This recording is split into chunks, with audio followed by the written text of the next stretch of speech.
Hello everyone. I hope आप सब बहुत अच्छे हैं। आई एम आरती चावड़ी और इस पर्टिकुलर वीडियो में हम यहाँ पर पूरे यूपीएससी सीएससी के सिलेबस को समझेंगे। देखिए, मैं जानती हूँ कि यूट्यूब के ऊपर बहुत सारी वीडियोस अवेलेबल हैं, लेकिन जो मैंने सिलेबस को समझा है, जिस प्रकार से जाना है, वो मैं यहाँ पर आपसे शेयर करूंगी। बिगनिंग में स्टार्टिंग में तो आपको हो सकता है कि शुरू के 3 से 4 मिनट आपको यही लगे कि ये सारी जानकारी तो हमने वैसे भी प्राप्त कर ली है, ये सारी जानकारी तो हमें बाकी वीडियोज़ से भी मिलती है। लेकिन आप शुरू का ना देखें, पर वीडियो का सेकंड हाफ जो है वो बहुत इम्पोर्टेंट है। एनलाइटनिंग है, शायद ये जानकारी आपको ना हो, तो मैं बस यही रिक्वेस्ट करूँगी कि प्लीज़, प्लीज़ इस वीडियो को अंत तक देखिएगा।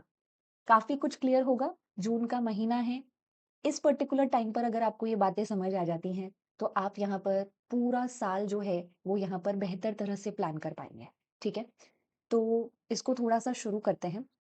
यूपीएससी, सीएससी ये जो पेपर है, इसमें हमें 3 स्टेजेस देखने को मिलते हैं, जिसमें पहला आपका प्रीलिम्स है, उसके बाद मेंस का पेपर है और उसके बाद आपका ऑब्वियसली इंटरव्यू है। मैं आपको तीनों स्टेजेस जो है, उससे एक बार ले जाना चाहूँगी। सबसे पहले आपका प्रीलिम्स का पेपर होता है। सिलेबस क्या दिया है? ऑफिशियल सिलेबस क्या दिया हुआ है? ऑफिशियल सिलेबस कुछ इस प्रकार का आपका दिखता है, जो कि यूपीएससी के द्वारा नोटिफिकेशन निकाला जाता है। अब इसमें यहाँ पर कुछ मोटे-मोटे सब्जेक्ट्स आपको देखने को मिलेंगे, जैसे कि हिस्ट्री ऑफ इंडिया है। इसके बाद आप यहाँ पे ज्योग्राफी देख सकते हैं। इसके बाद आप यहाँ पे पॉलिटी देख सकते हैं। फिर इकोनॉमी है।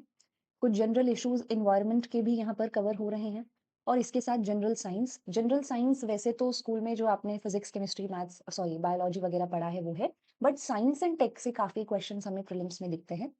And obviously current affairs, obviously current events, और जिस तरीके से आज के टाइम का ग्लोबल सिनेरियो है, इंटरनेशनल रिलेशंस जो है उससे रिलेटेड करंट अफेयर्स भी आपको काफी मिलेंगे। तो मैं तो कहूंगी कि प्रीलिम्स में आईआर भी पूछ रहे हैं। अब यहाँ पे स्टेज 1 प्रीलिम्स की अगर हम बात करें, तो ये जो पेपर है आपका, दिस इज पेपर 1। प्रीलिम्स में 2 पेपर होते हैं, ये आपका पेपर 1 है, इसको अक्सर जीएस पेपर या जनरल स्टडीज का पेपर कहते हैं। इसका जो फॉर्मेट है आपका, वो एमसीक्यू फॉर्मेट है। इसका जो फॉर्मेट आप यहाँ पर देखेंगे वो एमसीक्यू है, मल्टीपल चॉइस क्वेश्चंस। मतलब सवाल होगा और उसमें आपको यहाँ पे 4 ऑप्शंस दिए जाएंगे, 4 में से एक आपको सही करना होता है। टोटल आपसे 100 प्रश्न पूछे जाते हैं। हर क्वेश्चन जो है वो 2 मार्क्स कैरी करता है, मतलब 200 मार्क्स का पेपर होगा। सही आंसर करने पर आपको 2 नंबर मिल रहे हैं, लेकिन अगर आपने वो क्वेश्चन अटेम्प्ट किया है पर वो आपका इनकरेक्ट है, तो आपको 1/3 मार्क्स आपके डिडक्ट हो जाते हैं। अगर कोई क्वेश्चन आपने अटेम्प्ट नहीं किया है, तो उसका कोई भी नंबर, कोई भी मार्क्स आपके डिडक्ट नहीं होते हैं, कटते नहीं हैं बेसिकली। अब ये हो गया पेपर, ये आपका आप मान लीजिए 9:30 से 11:30 के बीच में होता है ये सुबह। उसके बाद आपको मिलता है ब्रेक सेम डे पे और फिर 2:30 बजे आपका स्टेज 1 का ही प्रीलिम्स का दूसरा पेपर होता है, जो कि पॉपुलरली सीसैट कहलाता है। ये आपके एप्टीट्यूड वगैरह को चेक करने के लिए है, जिसमें comprehension, interpersonal skill, logical reasoning, decision making वगैरह आता है, जनरल मेंटल एबिलिटी आता है। सिलेबस तो क्लियरली कहता है कि बेसिक न्यूमरेसी आएगी 10th लेवल की, लेकिन यूपीएससी अक्सर इसमें गड़बड़ भी कर देता है, वो अलग बात है। ये जो पूरा पेपर है, ये भी ऑब्जेक्टिव ही है, इसमें भी एमसीक्यूज ही होंगे। 80 सवाल होंगे। हर सवाल जो है वो 2.5 मार्क्स कैरी करता है, मतलब मैक्सिमम ये जो पेपर है, 2 घंटे का जो पेपर होगा, इसमें भी 200 मार्क्स का ये पूरा पेपर है। सही आंसर करने पर आपको 2.5 नंबर मिलते हैं, लेकिन क्वेश्चन अटेम्प्ट किया बट इनकरेक्ट हो गया, गलत हो गया, तो 1/3 मार्क्स डिडक्ट भी हो जाते हैं। इसमें कोई भी क्वेश्चन अगेन अगर आपने अटेम्प्ट नहीं किया है, तो उसके मार्क्स ना आपको मिलेंगे ना कटेंगे। पर ये जो पेपर है, ये क्वालिफाइंग नेचर का होता है। क्वालिफाइंग नेचर का मतलब सिर्फ और सिर्फ 33% ऑफ मार्क्स आपको इसके अंदर लेकर आने हैं, एंड दैट इज इट। मतलब आप प्रीलिम्स क्लियर करेंगे या नहीं, उसमें इसके मार्क्स काउंट नहीं होंगे। लेकिन आप प्रीलिम्स क्लियर करेंगे या नहीं, उसके लिए सीसैट इंपॉर्टेंट जरूर है। मतलब सीसैट अगर आपका क्लियर होता है, तब आपके जीएस पेपर 1 जो है उसके मार्क्स काउंट होते हैं और तब देखा जाता है कि आप कट ऑफ क्लियर करते हैं या नहीं। मान लो आपका जीएस पेपर क्लियर हो रहा है, बट आप सीसैट में 33% भी नहीं ला पाए, तो आप ये मान लीजिए कि प्रीलिम्स आपका फेल हो गया है, आप प्रीलिम्स क्लियर नहीं करें किए हैं, किया है आपने। तो दैट इज द पॉइंट। तो सीसैट क्वालिफाइंग नेचर है, बट इट इज कंपलसरी, इसको क्लियर करना जरूरी है, तभी जीएस पेपर 1 के बेस पर कट ऑफ जो है वो देखी जाती है। तो ये आपका प्रिलिमिनरी स्टेज है, ठीक है। इसमें आपने यहाँ पे सब्जेक्ट्स देखे ध्यान से। अब सेकंड स्टेज आता है आपका, दैट इज़ मेंस। जब आप यहाँ पे प्रीलिम्स क्लियर कर लेते हैं, उसके बेस पे। अब जब हम मेंस की बात करते हैं, तो मेंस में टोटल 9 पेपर हैं, 9 पेपर हैं, जिसमें 2 पेपर शुरू में आपके लैंग्वेज के पेपर होते हैं। एक आपका इंग्लिश का पेपर होगा और एक कोई भी इंडियन लैंग्वेज जो यूपीएससी ने ऑप्शंस प्रोवाइड किए, उनमें से आप चूज़ करेंगे। जैसे मान लो आपने हिंदी चूज़ कर ली, तो एक इंग्लिश का पेपर होगा, एक हिंदी का पेपर होगा। ये दोनों ही पेपर यहाँ पे क्वालिफाइंग नेचर के होते हैं। अगेन, क्वालिफाइंग मतलब आपको सिर्फ इन्हें क्वालिफाई करना है कि हाँ, हमको आता है ये। इसके जो भी मार्क्स होंगे वो लास्ट में जो मेरिट या रैंकिंग आती है उसमें काउंट नहीं होते। तो ये हो गए आपके 2 पेपर। उसके बाद आपका एसए का पेपर होता है। एसए के बाद 4 जनरल स्टडीज के पेपर होते हैं आपके, और उसके बाद आपका ऑप्शनल के पेपर होते हैं 2। तो लगभग कुल मिला के आप यहाँ देख सकते हैं कि मेंस में 9 पेपर होने हैं। और ये जो 9 पेपर है, इनका जो फॉर्मेट है वो सब्जेक्टिव है। सब्जेक्टिव मतलब आपको ये लिखने होंगे, आपको टिक नहीं लगाने हैं, आपको यहाँ पे 4 ऑप्शंस में से चुनना नहीं है, बल्कि आपको क्वेश्चन देखना है और उसका आंसर लिखना होगा। यहाँ पे जीएस पेपर्स जो आप देख रहे हो, ये GS papers maximum 250 marks carry करते हैं। जब ये क्लियर होता है मेंस, उसके बाद आपका इंटरव्यू आता है। अब जब हम जीएस पेपर्स की बात कर रहे हैं, तो इसके सब्जेक्ट्स कौन से हैं? यहाँ पे जीएस पेपर 1, 2, 3 और 4 की अगर हम बात करें, तो first GS paper 1। GS paper 1 में हिस्ट्री आता है, जो हमारा प्रीलिम्स में भी आ रहा था। ज्योग्राफी आता है, अगेन ये वो सब्जेक्ट है जो हमारा प्रीलिम्स में भी आ रहा था। बट इसके साथ-साथ एक और सब्जेक्ट यहाँ पे ऐड हो रहा है मेंस लेवल पे, that is Indian society.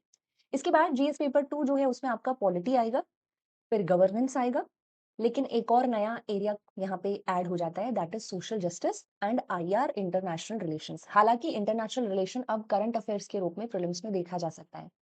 GS paper 3 में इकोनॉमी, उसके बाद एनवायरनमेंट और साइंस एंड टेक। आपने देखा कि ये तीनों हमारे प्रीलिम्स में भी थे और ये हमारे मेंस में भी आ रहे हैं। बट इसके अलावा डिजास्टर मैनेजमेंट आपका मेंस में नया ऐड हो जाता है, सिक्योरिटी आपका नया ऐड हो जाता है। जीएस पेपर 4 को जब आप देखते हैं, तो एथिक्स। अब आज का इस बार का 2026 का जो प्रीलिम्स का पेपर था, उसमें एथिक्स की केस स्टडीज भी दी हुई थी। तो हमें मोटे-मोटे तौर पर यहाँ पे क्या समझ आया है? हमें ये समझ आया है कि अब तक जो आप प्रीलिम्स के सब्जेक्ट्स पढ़कर जा रहे थे, पर्टिकुलरली प्रीलिम्स का पेपर देने के लिए, उसके साथ-साथ अब आपको मेंस की जो आपने तैयारी की होगी, उसको भी रिवाइज़ करके प्रीलिम्स के पेपर में पढ़ के जाना पड़ेगा, अगर इसी तरीके से वो पेपर को तैयार करते हैं तो। काफ़ी एनालिटिकल थिंकिंग जो हमें मेंस में चाहिए होती है, वैसे ही प्रीलिम्स में देखने को मिली है। तो ये पर्टिकुलर चीज़ अब हमें यहाँ फॉलो करनी होगी। देखिए, ऑब्वियसली यहाँ पे अगर मैं बोल रही हूँ हिस्ट्री, तो हिस्ट्री में भी फर्दर पार्ट्स हैं। आपका एंशिएंट है, मेडाइवल है, मॉडर्न है, art and culture, world history, post independence, इस तरह से ये फर्दर और बटे हुए हैं। उसको मैं आपको दिखाऊँगी, ऑब्वियसली मैं सिलेबस जो है वो थोड़ा और ओपन करके, जो यूपीएससी के द्वारा दिया गया है वो मैं आपको दिखाऊँगी। लेकिन उससे पहले मैं आपको कुछ चीज़ें यहाँ पर समझाना चाह रही हूँ। देखो, आप है ना, कोई भी सब्जेक्ट किसी से भी कवर कीजिए। खुद से पढ़िए, सेल्फ स्टडी बिल्कुल पॉसिबल है, वो कीजिए। अगर आपको लगता है कि आपको वीडियो देख लेनी चाहिए, आप यूट्यूब पर वीडियो देख लीजिए। आपको लगता है क्लासेस ले लेनी चाहिए, आप क्लास ले लीजिए। वो कोई दिक्कत नहीं है। दिक्कत ये यहाँ आ जाती है जब आपको ये नहीं पता होता कि जो मैंने वीडियो देखी है या जिस भी व्यक्ति की क्लास मैंने देखी है, उस क्लास ने उन सारे एरियाज़ को कवर किया है क्या, जो कि पेपर में पूछा जाता है। अब हमें खुद ही जब नहीं पता होगा कि वो सारे एरियाज और डायमेंशंस कौन से हैं, तो हम इस बात का जजमेंट ले ही नहीं पाते हैं। सामने वाला तो कह देगा कि हाँ, हम कंप्लीट करवा रहे हैं, this is full, this is complete. लेकिन आप यहाँ पर जजमेंट कैसे कर पाएंगे? आपको कैसे पता होगा इस बात का? कुछ चीजें यहाँ पर खुद से करनी होती है। मैं खुद यहाँ पर एटेक में 8 साल मैंने पढ़ाया है, और सबसे पहला प्रश्न किसी भी क्लास में पूछा जाता है, मैम इज इट इनफ? क्या ये इनफ है? सामने वाले को 2 मिनट लगेंगे कहने में, हाँ इनफ है। लेकिन आपको तो पता होना चाहिए ना कि ये जो सब्जेक्ट यहाँ पर मैं इस व्यक्ति के द्वारा अगर कवर कर रही हूँ, ये इनफ वाकई में है या नहीं। तो इस प्रिपरेशन से पहले कुछ चीजें ऐसी होती हैं जिनको आपको कंपल्सरीली करना चाहिए, ताकि आपको सही दिशा पता हो। आपको पता चल रहा हो कि ये जो व्यक्ति है, ये सिलेबस के अकॉर्डिंग बात कर रहा है या फिर बस अननेसेसरीली ऐसे ही वीडियो बना दिए।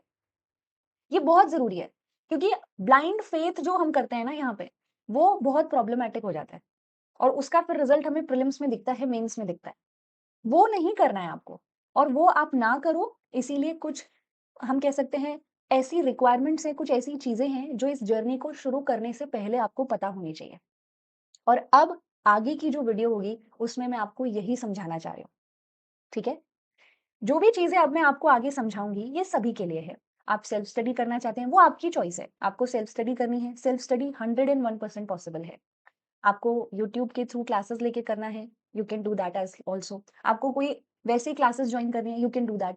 लेकिन एट लीस्ट आप सामने वाले के जो वर्ड्स हैं, उसकी बजाय आपने यहाँ पे खुद जो पहले जो प्री रिक्विज़ाइट है, जो पहली रिक्वायरमेंट होती है, वो अगर आपने फुलफिल कर रखी होंगी, तो आपको कोई बेवकूफ़ नहीं बना पाएगा। This is something which is very much important. तो अब हम वो प्रोसेस करने जा रहे हैं, ठीक है? प्लीज़, प्लीज़ बहुत ध्यान से सुनना। How to do this? करना कैसे है ये? सिलेबस को प्रॉपरली समझना कैसे है? क्या पढ़ना है? किसी टॉपिक के कौन से डायमेंशंस हमें कंप्लीट करने हैं? कैसे आपको पता चलेगा कि सामने वाले ने सारे पार्ट कवर कराए हैं या नहीं? वो मैं आपको समझाना चाह रही हूँ, ठीक है? एग्ज़ाम्पल के थ्रू समझाते हैं। अब यहाँ पे ये आपका प्रीलिम्स का आपका सिलेबस है, और इस सिलेबस में आप देख सकते हो, हिस्ट्री का एग्ज़ाम्पल लूँगी क्योंकि हिस्ट्री मैंने इतने वर्ष पढ़ाई है। तो हिस्ट्री ऑफ इंडिया लिखा है एंड इंडियन नेशनल मूवमेंट, भाई साहब। अब हिस्ट्री है, तो हिस्ट्री जो है वो तो अंडर द सन यहाँ पे सब कुछ ही हिस्ट्री है। क्या सब कुछ पढ़कर जाएँ? यहाँ पर एक प्रॉब्लम क्रिएट होती है। लेकिन इस प्रॉब्लम को सॉल्व कैसे किया जा सकता है? प्रीवियस ईयर के क्वेश्चंस के द्वारा। अगर मैं आपको यहाँ पे रैंडमली एक सवाल करूँ कि क्या आप मुझे बता सकते हो कि हिस्ट्री सब्जेक्ट में बुद्धिज्म पढ़ के जाना होता है या नहीं? आप बोलोगे हाँ, बुद्धिज्म तो पढ़कर जाना होता है। लेकिन आपको कैसे पता कि पढ़ना है? क्योंकि बुद्धिज्म तो फिलॉसफी का टॉपिक भी है, तो हिस्ट्री में क्यों? तो वो हिस्ट्री में आता है, ये चीज़ हमें सिलेबस से तो समझ नहीं आ रही। सिलेबस में तो एक्सप्लिसिटली लिख ही नहीं रखा कि हम बुद्धिज्म पूछेंगे। उन्होंने तो सिर्फ हिस्ट्री ऑफ इंडिया लिख दिया है। तो कैसे पता चला कि बुद्धिज्म से क्वेश्चन आते हैं? प्रीवियस ईयर जो होता है उसके जो क्वेश्चंस होते हैं वहाँ से। अब आपने यूट्यूब के ऊपर बुद्धिज्म टॉपिक के ऊपर कोई वीडियो देखी, उसके नोट्स बना लिए, और आपने यहाँ पे बड़े अच्छे से सामने टिक लगा लिया अपनी कॉपी में, अपनी डायरी में कि मेरा ये टॉपिक तो हो गया। क्या वाक़ई में हो गया है? कैसे पता करोगे कि आपका ये टॉपिक टॉपिक वाक़ई में कंप्लीट हो गया है? आपको ये एग्ज़ैक्ट पता होने चाहिए कि बुद्धिज़्म के वो कौन से इम्पोर्टेंट डायमेंशंस हैं, जहाँ से अभी तक प्रश्न किए गए हैं, प्रीलिम्स में आए हैं। अगर वो डायमेंशंस आपको पता नहीं होंगे, तो आप कैसे जज कर पाओगे कि ये टॉपिक मेरा कंप्लीट हुआ है?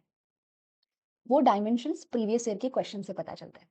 अगेन एग्ज़ाम्पल, आप ये क्वेश्चंस देखो, ये सारे प्रीवियस ईयर्स में पूछे गए सवाल हैं और बुद्धिज़्म से ही हैं। लेकिन आप इन क्वेश्चन के तरीके को देखो। कॉन्सेप्ट ऑफ निर्वाण इन बुद्धिज़्म, या फिर शून्यता, या गौतम बुद्ध जो है वो किन नामों से जाने जा रहे हैं, या एट फोल्ड पाथ जो है वो किस चीज़ का हिस्सा है, या फ्यूचर बुद्ध कौन होंगे? क्या मैं ये कह सकती हूँ कि ये सारे के सारे क्वेश्चंस जो हैं, ये मेजरली गौतम बुद्ध की लाइफ से पूछे गए हैं, या फिर जो फिलॉसफी उन्होंने दी थी वहां से पूछे गए हैं? तो ये एक डायमेंशन है बुद्धिज्म का जो हमें कंप्लीट करना है, गौतम बुद्ध की लाइफ एंड उन्होंने जो फिलॉसफी दी। ज्यादातर वीडियोस ये कवर कर देती है, लेकिन फिर हम आगे जाते हैं तो हमें कुछ और क्वेश्चंस देखने को मिलते हैं। धन्य कटक एक साइट है, एक जगह है महासंगिका सेक्ट से जुड़ी हुई। या फिर थोड़े क्वेश्चन के टाइप को देखो। इक्ष्वाकु रूलर्स जो साउथ में थे, उन्होंने वो बुद्धिज्म के अगेंस्ट थे। पाल रूलर्स ने बुद्धिज्म को सपोर्ट किया। हर्षवर्धन जो है वो महायान को पॉपुलराइज कर रहे थे या नहीं? ग्रीक कुषाण राजा जो थे वो बुद्धिज्म को एम्ब्रेस करते थे। क्या समझ आ रहा है हमें? दूसरा डायमेंशन, कि ये सिर्फ बुद्धिज्म में गौतम बुद्ध की लाइफ और फिलॉसफी ही नहीं पूछ रहे, ये तो ये भी पूछ रहे हैं कि कौन-कौन से ऐसे रूलर्स रहे हैं, ऐसे किंगडम्स रहे हैं, ऐसे किंग्स रहे हैं, जो बुद्धिज्म से एसोसिएटेड थे, जिन्होंने बुद्धिज्म को सपोर्ट या उसके अगेंस्ट वो खड़े रहे। इस तरह के क्वेश्चंस भी उन्होंने पूछे हैं। तो दिस इज सेकंड डायमेंशन। आगे चलते हैं।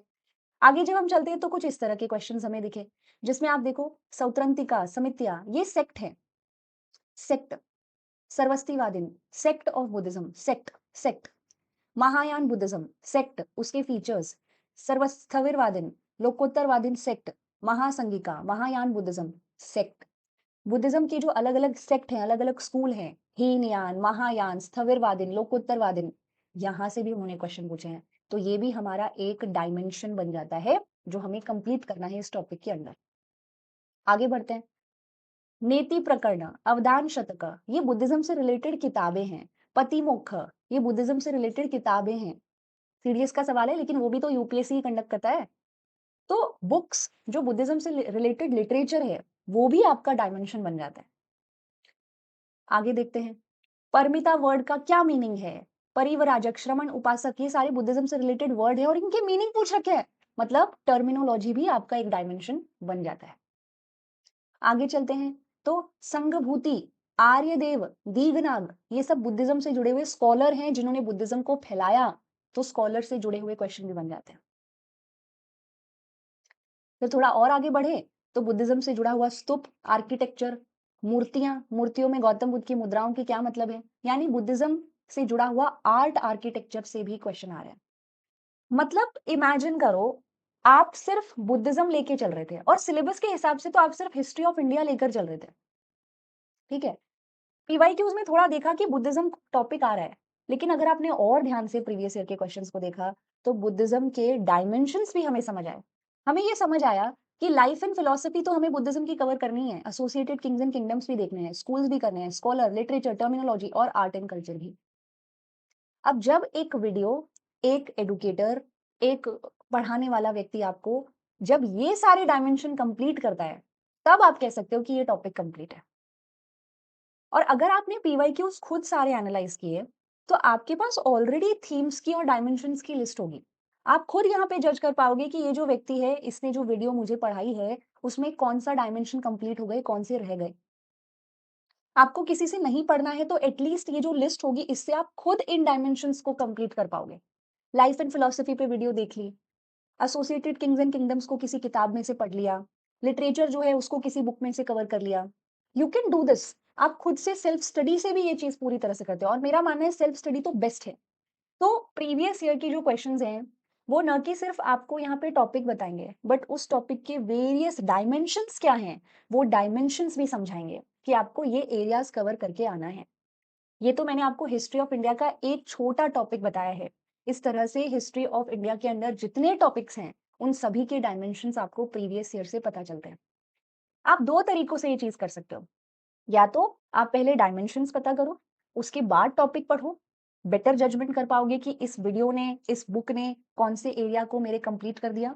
या फिर आप पहले Buddhism as a topic read कर लो, फिर पीवाईक्यूज, प्रीवियस ईयर के क्वेश्चंस जो हैं उनको आप सॉल्व करो, और प्रीवियस ईयर के क्वेश्चंस में जो सॉल्व हुए, मतलब ऑब्वियसली वो पर्टिकुलर डायमेंशन आपकी बुक में से कवर हो गया है, बट जो सॉल्व नहीं हुए हैं उनको इंटरनेट के थ्रू, वीडियोस के थ्रू कंप्लीट करो।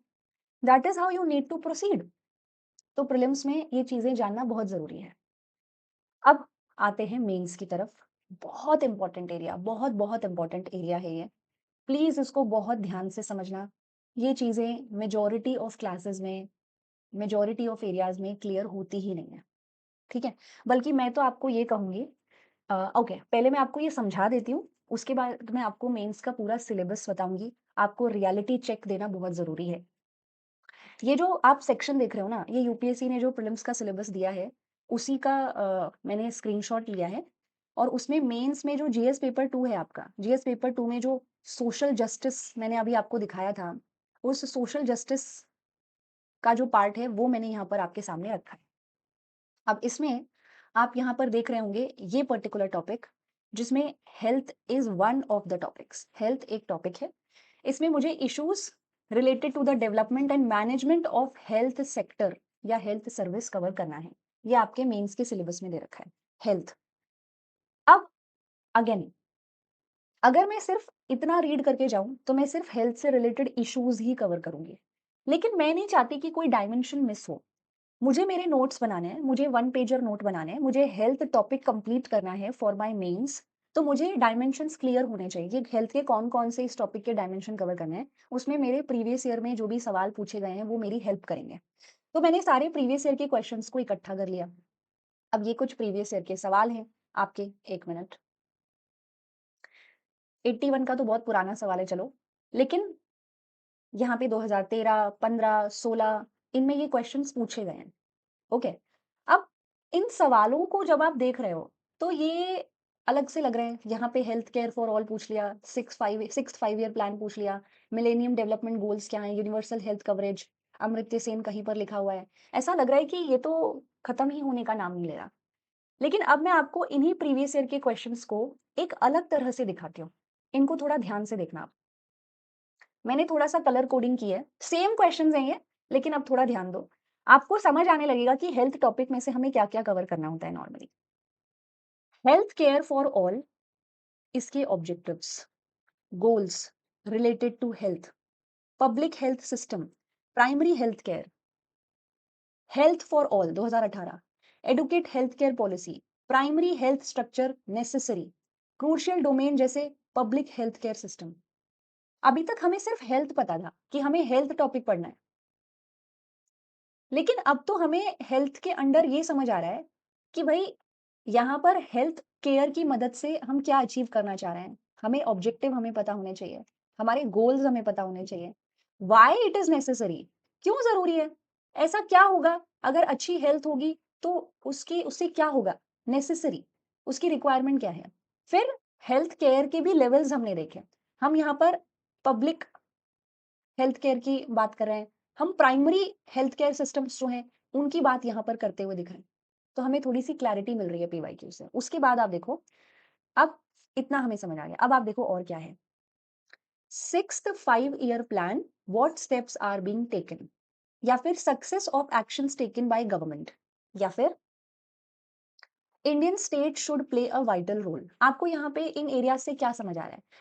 ये हमें एक और डायमेंशन कंप्लीट करना है, सरकार ने क्या किया? गवर्नमेंट ने यहाँ पे क्या स्टेप्स लिए हैं और वो जो स्टेप्स लिए हैं उनमें से क्या सक्सेसफुल रहे। लेकिन आप देखो, प्रेजेंट स्टेटस, लिमिटेशंस, चैलेंजेस, मतलब गवर्नमेंट ने जो स्टेप्स लिए हैं उनमें क्या लिमिटेशंस रही हैं, या in general health care system जो है उसमें क्या क्या चैलेंजेस हैं जो कि हम फेस कर रहे हैं। फिर अगर आप ध्यान दोगे तो अदर ऑल्टरनेटिव सजेशंस, ये आपसे सजेशंस भी मांगते हैं। Important reforms, your suggestion to improve, what steps need to be taken, suggest some measures, यानी ये आपसे कुछ वे फॉरवर्ड भी मांगते हैं, आपसे ये कुछ सजेशन भी मांगते हैं, आपसे ये कुछ रिफॉर्म्स भी पूछ रहे हैं कि क्या किए जा सकता है। तो अभी तक मुझे सिर्फ पता था कि मुझे हेल्थ कवर करना है, बट पीवाईक्यूज में जब मैंने ध्यान से देखा तो ये हर क्वेश्चन में थीम रिपीट करते हैं। ये आपसे ऑब्जेक्टिव गोल पूछ रहे हैं, क्यों हेल्थ केयर सिस्टम इंपॉर्टेंट है, public care, primary care, maternal care, health care, mental mental health जो है, ये नए टॉपिक्स हैं, करंट अफेयर्स में आपको दिखेंगे। फिर गवर्नमेंट ने क्या किया है अब तक, गवर्नमेंट ने क्या क्या स्टेप्स लिए हैं, किस हद तक वो सक्सेसफुल रहे हैं, कहाँ पर कमियां आ गई, या इन जनरल हम हेल्थ केयर सेक्टर जो है उसमें क्या क्या चैलेंजेस फेस करते हैं, आप क्या क्या रिफॉर्म्स यहाँ पे सजेस्ट करना चाहेंगे। यानी मेरे पीवाईक्यूज जो हैं, इन्होंने तो यहाँ पे मेरे लिए चीजें और इजी कर दी। मुझे क्लियर डायमेंशंस बता दिए कि मुझे क्या-क्या कवर करने हैं। मुझे हेल्थ केयर सिस्टम कवर करने हैं, इंपॉर्टेंट क्यों हैं, क्या गोल्स हैं हमारे, क्या एम कर रहे हैं हम, क्या लिमिटेशंस हैं, चैलेंजेस हैं, सरकार ने क्या-क्या किया है, क्या-क्या सक्सेसफुल एग्जांपल्स रहे, कहाँ-कहाँ कमियां आई, and if there is room for reforms या सजेशंस तो वो भी मुझे प्रिपेयर करने होंगे। ये सारे एरियाज जब मैं हेल्थ के कवर कर लेती हूँ, ये एक टॉपिक है आपका हेल्थ, इसके ये 5-6 से 6 डायमेंशंस जब मैं कंप्लीट करती हूँ, तब मैं कह सकती हूँ कि ये टॉपिक मेरा कंप्लीट है, इसके नोट्स मेरे कंप्लीट है, और मैं उन नोट्स को दोहराऊंगी बार-बार, और दोहराऊंगी, उन्हीं को बार-बार लिख कर प्रैक्टिस करूंगी। तो एट द एंड मेरा जो पूरा नोट का ड्राफ्ट होगा वो कुछ ऐसा दिखेगा। Roots of health policy in India, ये डेटा मैंने इसलिए उठाया ताकि मैं इससे इंट्रो बिल्ड कर सकूं। फिर हेल्थ केयर के डायमेंशंस, प्रिवेंटिव केयर भी है, क्यूरेटिव भी है, कम्युनिटी केयर भी है। क्या-क्या चैलेंजेस हम फेस कर रहे हैं मैटरनल चाइल्ड हेल्थ में, जेरियाट्रिक केयर में, यहाँ पे नॉन कम्युनिकेबल डिजीज भी नए-नए चैलेंजेस हैं। उसके बाद पब्लिक हेल्थ में क्या लिमिटेशंस हैं, क्या कमियां हैं, क्या प्राइवेट सेक्टर या कुछ इस तरह के दूसरे ऑल्टरनेटिव्स हो सकते हैं जो इस चीज में सुधार ला सकते हैं। सरकार ने क्या किया अभी तक, उसमें कुछ लिमिटेशंस हैं क्या, कमियां हैं क्या, क्या फ्यूचर डायरेक्शंस या वे फॉरवर्ड हो सकते हैं। तो ये सारी की सारी चीज़ें जो मैं बनाऊँगी, जो मैं नोट यहाँ पर बनाऊँगी, ये पीवाईक्यू पर बेस्ड है। प्रीवियस ईयर के क्वेश्चंस आपको यहाँ पर हेल्प करते हैं। आपको क्या लगता है कि ये जो मेंस, ये जो टॉपर्स हैं, इन्होंने हेल्थ पढ़ लिया होगा टॉपिक और फिर वहाँ पर बैठ के वो उन पॉइंटर्स को रिकॉल कर रहे होंगे? नहीं, इन्होंने ऑलरेडी पीवाईक्यूज को प्रॉपरली स्टडी करके हेल्थ जो है आपका, उसके ऊपर एक टेम्पलेट रेडी कर लिया है। जो इंट्रो ये लिखते हैं, ये ऑलरेडी प्रिपेयर्ड इंट्रो होता है। जो कंक्लूजन ये लिखते हैं, ये ऑलरेडी रेडीमेड कंक्लूजन होता है जो वो वहाँ पर लिख रहे होते हैं। ये जो पॉइंटर्स यहाँ पर लिखकर आने वाले हैं, ये ऑलरेडी प्रिपेयर्ड हैं और ये प्रिपेयर इन्होंने कैसे किए? पीवाईक्यूज की मदद से डायमेंशंस को समझ के। हर एक के लिए लिमिटेशंस के 5 पॉइंट बना लिए, चैलेंजेस के 5 पॉइंट बना लिए, गवर्नमेंट ने क्या-क्या किया, क्या सक्सेसफुल रहा, क्या कमियां रही, उसके 5-10 पॉइंटर्स बना लिए। वो रेडीमेड पॉइंटर्स है, उसी को उन्होंने बार-बार रिवाइज किया है, लिख कर देखा है। तभी वो 7 से 8 मिनट में वहां पर हेल्थ पर जब क्वेश्चन आएगा तो वो उसको लिख पाएंगे। ये चीज हमें मेंस के लिए करनी होती है। और अब मैं आपको एक रियलिटी चेक दूंगी, यानी अब मैं आपको मेंस का सिलेबस दिखाऊंगी, जो कि आप लोग देखते नहीं है। आप लोग सीधा क्लासेस में एंटर हो जाते हैं, क्लासेस में जाके पढ़ने लग जाते हैं और बार बार पूछते रहते हैं कि ये इनफ है क्या। आपको पता होना चाहिए कि ये इनफ है या नहीं। सामने वाला तो पेपर नहीं देने वाला है, वो तो बोल देगा कि हाँ इससे बेटर तो कुछ हो ही नहीं सकता, बेस्ट है, हम तो सब कवर कर रहे हैं। आप अपनी जर्नी को किसी के वर्ड्स पर, स्टेक पर कैसे लगा सकते हैं? आपको ये सारा का सारा काम पहले करना चाहिए अपनी प्रिपरेशन को शुरू करने से।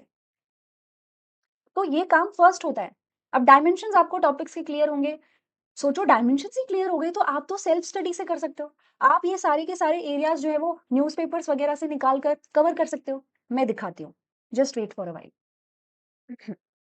अब देखो यहाँ पे मैंने गूगल पे लिखा है health care system in India.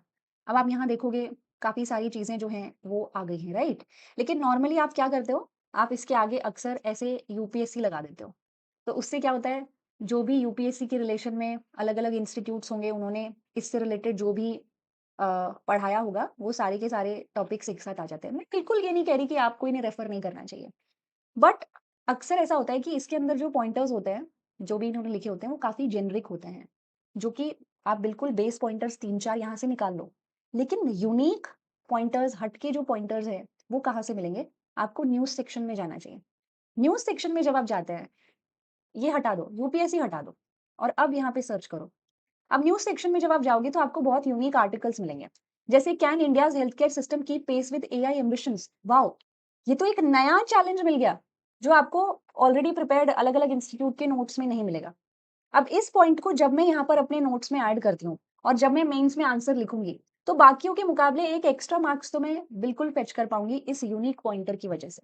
तो इस तरीके से India deepens use of artificial intelligence to overall health care delivery. Way forward था ना, वे फॉरवर्ड सजेशन उसमें देखो, या फिर सरकार अगर एआई का यूज कर रही है हेल्थ केयर सिस्टम में, तो वो जानकारी आपको होगी। इससे क्या फायदा होता है? एक तो होता है बेस नोट्स और एक होता है जो अभी करंट में चल रहा है, उसको भी अपने मेंस के नोट्स में ऐड करना। तो वो चीज़ आपको इससे मिल जाती है। Why is India in dire need for a uniform trauma response system?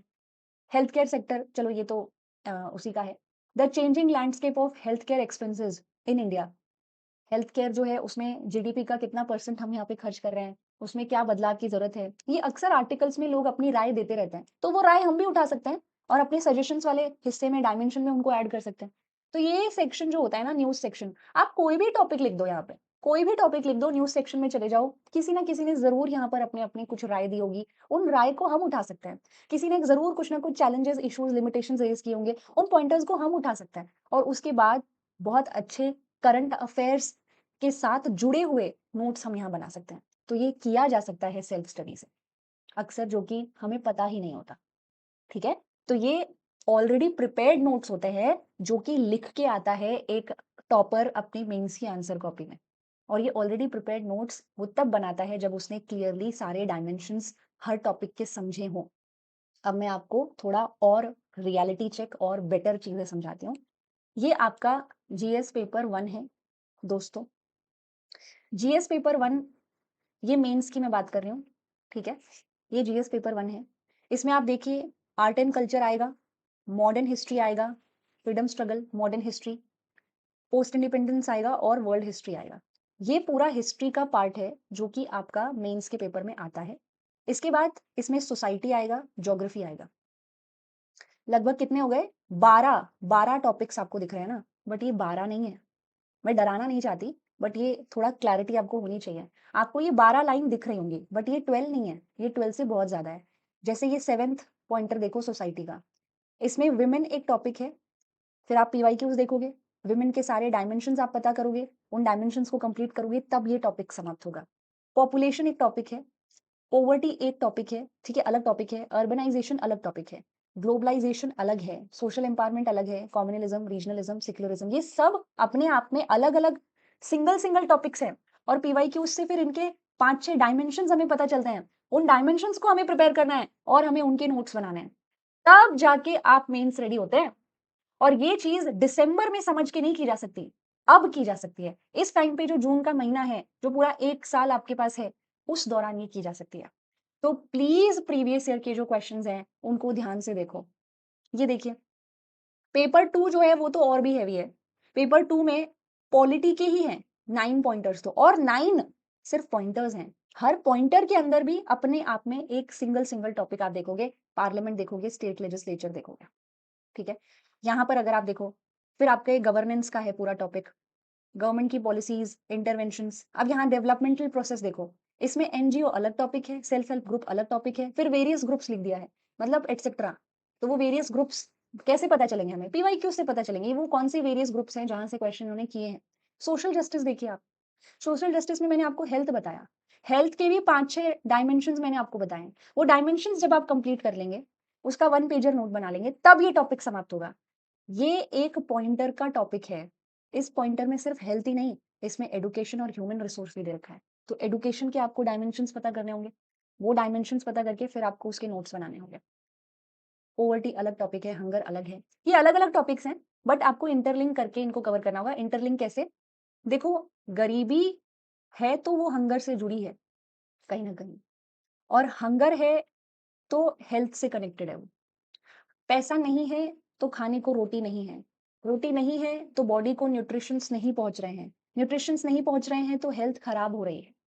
बच्चे की हेल्थ खराब होगी तो वो एडुकेशन में भी बेहतर नहीं कर पाएगा, वो वहां बेहतर नहीं करेगा तो वो इंडिया के लिए ह्यूमन रिसोर्स कैसे बनेगा? तो ये कनेक्टेड होता है। तो इन्हें इंडिविजुअली कंप्लीट करने के बाद इस इंटरकनेक्टेडनेस को, इंटरलिंकेज, इसको समझना बहुत जरूरी है। This is very important. फिर सिविल सर्विसेज एंड डेमोक्रेसी, ये अपने आप में टॉपिक है। ये सारे 4 टॉपिक आपके आईआर के हैं।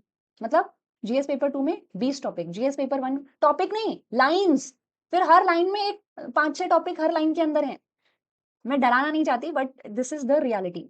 फिर आपका जीएस पेपर 3 आता है, उसमें 10 टॉपिक आपके, 10 लाइंस आपकी इकोनॉमी की हैं। हर लाइन में फिर obviously there are individual topics. अब यहाँ देखो, इंफ्रास्ट्रक्चर, इसमें एनर्जी अलग टॉपिक है, पोर्ट्स अलग है, रोड अलग है, एयरपोर्ट अलग है, रेलवे अलग है, फिर एटसेट्रा दे दिया। एटसेट्रा कैसे पता करोगे? पीवाईक्यू से पता करोगे। फिर साइंस एंड टेक है आपका, एनवायरनमेंट है, डिजास्टर मैनेजमेंट है, सिक्योरिटी है। और उसके बाद पेपर 4 आता है आपका जीएस का, जो कि जिसमें 9 एरियाज हैं, बट हर एरिया में इंडिविजुअल टॉपिक्स भी हैं। ये एथिक्स है। एंड देन ऑब्वियसली आपके ऑप्शनल के पेपर, पेपर 6 एंड 7, ये ऑप्शनल के पेपर होते हैं जो ऑप्शनल आप चुनते हैं। तो मेरे दोस्तों, मैं आई थिंक अपनी क्लासेस में हजारों बार बोलती आई हूँ, प्लीज ट्राई टू अंडरस्टैंड। यही सच है इस पेपर का। अगर कोई भी आपको यहाँ पर ये कह रहा है कि हम कंप्लीट करवा देंगे, मोस्टली जो एडटेक कंपनीज वगैरह होती है ना, वो प्रीलिम्स तक रखती हैं, सीमित रखती हैं खुद को।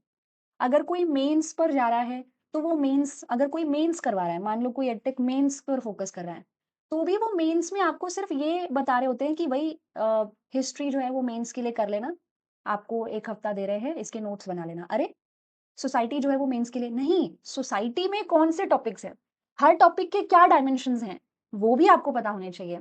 और उसके बाद आप यहाँ पर वो चीज अपने नोट्स प्रिपेयर कर सकते हैं, और मैंने जैसे आपको दिखाया, सेल्फ स्टडी से वो चीज की जा सकती है। ओके, तो ये सब चीजें मुझे पता थी जो मैंने आपसे शेयर की हैं। एक काम हम कर सकते हैं, वो आप मुझे कमेंट सेक्शन में ही बताइएगा। जिस तरीके से हमने हेल्थ के पीवाईक्यू से डायमेंशंस पता किए, उसी तरीके से हम हर टॉपिक के डायमेंशंस जो हैं वो पता कर सकते हैं। बट वो लेंथी वीडियोस होंगी, वो कंटेंट रिच वीडियो होंगी, बट वो काम की होंगी, ठीक है। यूट्यूब के ऊपर नॉर्मली लोग 15 से 20 मिनट की वीडियोस ही डालते हैं, रीजन बीइंग लोगों की रिटेंशन पावर खत्म हो रही है। मतलब लोग जो है वो उतनी लंबी वीडियोस देखते नहीं हैं। बट वीडियोस लंबी होने से ज़्यादा इम्पोर्टेंट ये है कि उस वीडियो के अंदर क्या दिया गया है, उसमें क्या समझाया गया है, वो ज़्यादा ज़रूरी है। तो हम ये चीज़ कर सकते हैं। मैं पूरी तरह से सेल्फ स्टडी को सपोर्ट करती हूँ। अगर आपको सहायता चाहिए उसको भी सपोर्ट करती हूँ मैं। क्लासेस आपको लेनी है, आपको यहाँ पे यूट्यूब की वीडियोज़ से करना है, सेल्फ स्टडी से करना है, करो। लेकिन सामने वाले को मत पूछो is it enough? You should know whether it is enough और नॉट। यू शुड नो कि मेरा ये टॉपिक के सारे डायमेंशन मैंने कंप्लीट कर लिए क्या? जब आपको ये सब पता होता है ना, तब आप सामने वाले को बेटर जज कर पाते हैं कि इसने मुझे प्रॉपर्ली ये कराया या नहीं। और अगर उसने नहीं कराया होता, तो आपकी ज़िम्मेदारी है उसको कंप्लीट करना। अगर 5 टॉपिक उन्होंने करा दिए हैं और 2 डायमेंशन रह गए, तो वो 2 डायमेंशन आपकी ज़िम्मेदारी है। अगर उसने 1 ही डायमेंशन कराए हैं और वो सिर्फ़ यहाँ पर बोले जा रहे हैं कि हम कंप्लीट करते हैं, कंप्लीट करवाते हैं। ये जो बातें आ रही है ना कि 2026 का पेपर हुआ, अब न्यू स्ट्रैटेजी। मेरे अकॉर्डिंग पॉइंट सिर्फ इतना है कि अब से आपको जितना मैंने पेपर को समझा, आपको प्री के लिए जो सब्जेक्ट पढ़ते हो वो तो है ही, बट मेंस के लिए जो सब्जेक्ट पढ़ते हैं वो भी अच्छे से रिवाइज करके जाना पड़ेगा प्री का पेपर देने के लिए, अगर वो हल्का-फुल्का मेंस का एस्पेक्ट भी प्रीलिम्स में डाल रहे हैं तो। This is the only new strategy जो कि मुझे लगता है कि होगी। इसके अलावा बुक्स वही हैं, सब्जेक्ट्स वही हैं, डायमेंशंस वही हैं, जो कि आपको अच्छे से कंप्लीट करने हैं।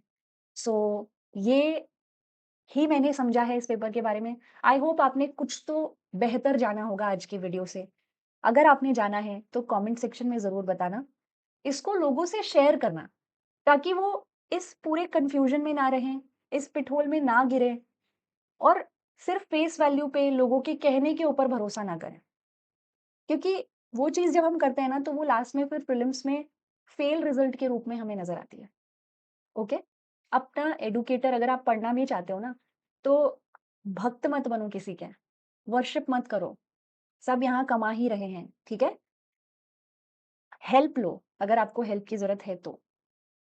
पर फेस वैल्यू पे मत जाओ, बोलने पर मत जाओ। यू शुड नो, आपको पता होना चाहिए ना कि सिलेबस में क्या-क्या चीज़ें कवर करनी है, ठीक है? So please do this and if you want तो हम यहाँ पे आगे की कुछ वीडियोज़ में हर एक मेंस का जो सिलेबस है, हर एक जो लाइन है, उस लाइन के जो सिंगल टॉपिक्स हैं, उन टॉपिक्स के क्या डायमेंशंस हैं, वो कंप्लीट कर सकते हैं। बट वो वीडियो लंबा जाएगा, ये मैं आपको गारंटी दे रही हूँ। तो अगर आपको कुछ भी समझ आया है and if you have any kind of कुछ भी सजेशन है, तो कमेंट सेक्शन में ज़रूर दीजिएगा एंड इसे शेयर करना, प्लीज़ शेयर करो। ज़रूरी है ये कि सबको थोड़ा इसकी भी जानकारी हो, ठीक है? चलिए, thank you so much and take care.